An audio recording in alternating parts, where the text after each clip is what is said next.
Si vous aimez mes vidéos, mettez un pouce bleu et abonnez-vous. Ça mange pas de pain et moi ça m'aide beaucoup. N'oubliez pas que l'avenir de la chaîne est entre vos mains.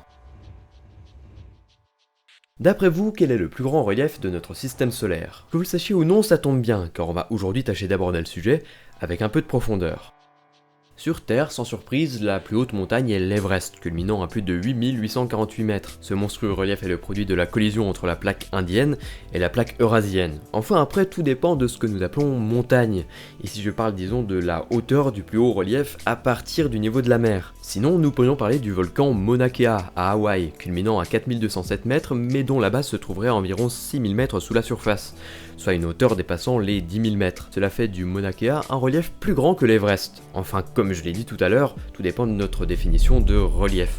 Dans tous les cas, nous allons partir du fait que l'Everest est la montagne la plus haute actuellement sur Terre. Et je dis bien actuellement, car au cours des temps géologiques, de nombreuses chaînes de montagnes ont pu se former et disparaître. C'est le cas notamment de la chaîne Varisque, dont de nombreux vestiges se trouvent ici, en France. En gros, sa formation a été le fruit de la collision de 3 continents, et l'on estime la hauteur de certains sommets à plus de 10 000 mètres. Y a-t-il eu des reliefs plus gigantesques? Eh bien en réalité c'est peu probable, et pour cause les reliefs ne sont pas éternels, et sont limités par d'une part la gravité, et de l'autre l'érosion. La gravité joue un rôle important dans le démantèlement des chaînes de montagnes, elle est à l'origine de l'effondrement gravitaire. En gros, les reliefs s'effondrent à cause de leur propre poids. On aura alors la création de forces divergentes qui vont empêcher la montagne de culminer à d'immenses altitudes. Ainsi sur Terre, les reliefs sont capés à une certaine altitude. Au-dessus de 10 000 mètres, ça devient très compliqué. L'érosion, elle, est le fruit de plusieurs facteurs. L'action des plantes, de la température, mais aussi et surtout de l'eau. L'eau altère les roches et va au cours du temps les transformer en particules détritiques, qui vont finir leur course au fond des océans. Enfin, l'effondrement gravitaire peut être compris dans l'érosion, mais j'ai préféré scinder les deux phénomènes pour un souci de clarté. Bon, notre Terre est bien belle, mais apparemment nos reliefs sont assez limités. Alors que dites-vous d'une petite virée dans notre système solaire, histoire de voir si par hasard certains objets rivalisent avec nous? On va aller directement au plus proche, alors je vous propose d'aller voir ce que nous propose notre Lune. A prime abord, difficile d'identifier si oui ou non les reliefs de la Lune sont importants. Et pourtant voici le mont Huygens, culminant tout de même à environ 5500 mètres. C'est vraiment pas mal, cette montagne a été érigée lorsque la Lune était encore active, et depuis, l'érosion sur la Lune, il n'y en a pas vraiment, et l'effondrement gravitaire est extrêmement léger, étant donné que la gravité sur la Lune est moindre. Bon du coup c'est bien beau, mais toujours pas de quoi concurrencer notre Everest. Allez, next. Allons donc voir l'étoile du Berger, la planète infernale, aka Vénus. Bon par contre, pour Vénus et les autres planètes en général, la base du relief est compliquée à appréhender. Je sais pas si vous avez remarqué, mais sur les autres planètes, y a pas vraiment d'océan.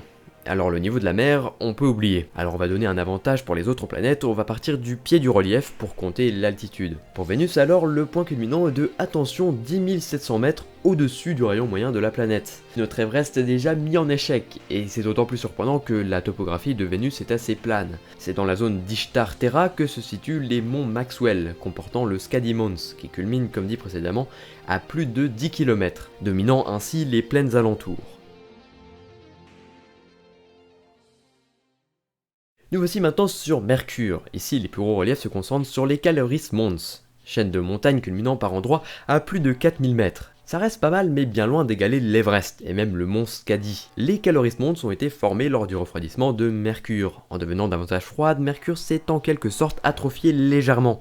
Ce rayon diminua alors de 2 km, créant des cassures dans la croûte, amenant à la création de crêtes et de chaînes de montagnes. Bon allez, next.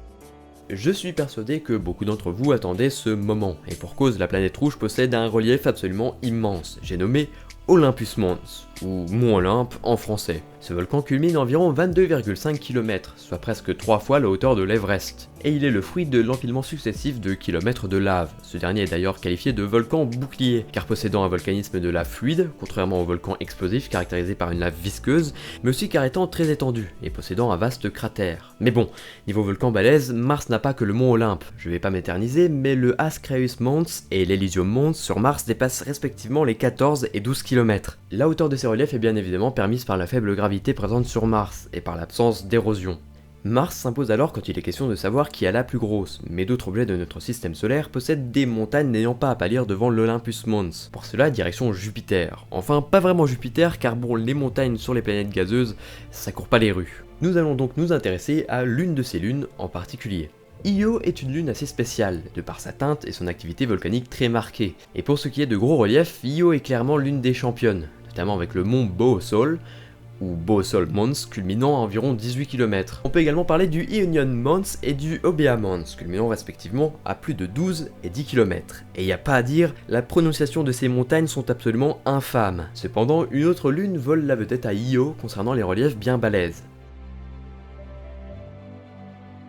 Si Io est relativement connue de par son activité volcanique surprenante, Japet, elle, lune de Saturne, est rarement mise sous le feu des projecteurs. Pourtant cette dernière possède un relief culminant à plus de 20 km. Rien que ça. En réalité, ce relief n'est d'autre qu'une gigantesque crête équatoriale parcourant plus de 1300 km. En tout cas, cette crête est assez impressionnante, et à l'heure actuelle, son origine demeure encore inconnue. De nombreuses hypothèses fusent sur le sujet, mais pas encore de quoi élaborer une quelconque théorie. Bon, et avant de mettre un terme à cette vidéo, médaille d'honneur à Oberon, lune d'Uranus dont le plus grand relief culmine à plus de 11 km. Bravo. En tout cas, moi je vous laisse, et n'oubliez pas de rester curieux.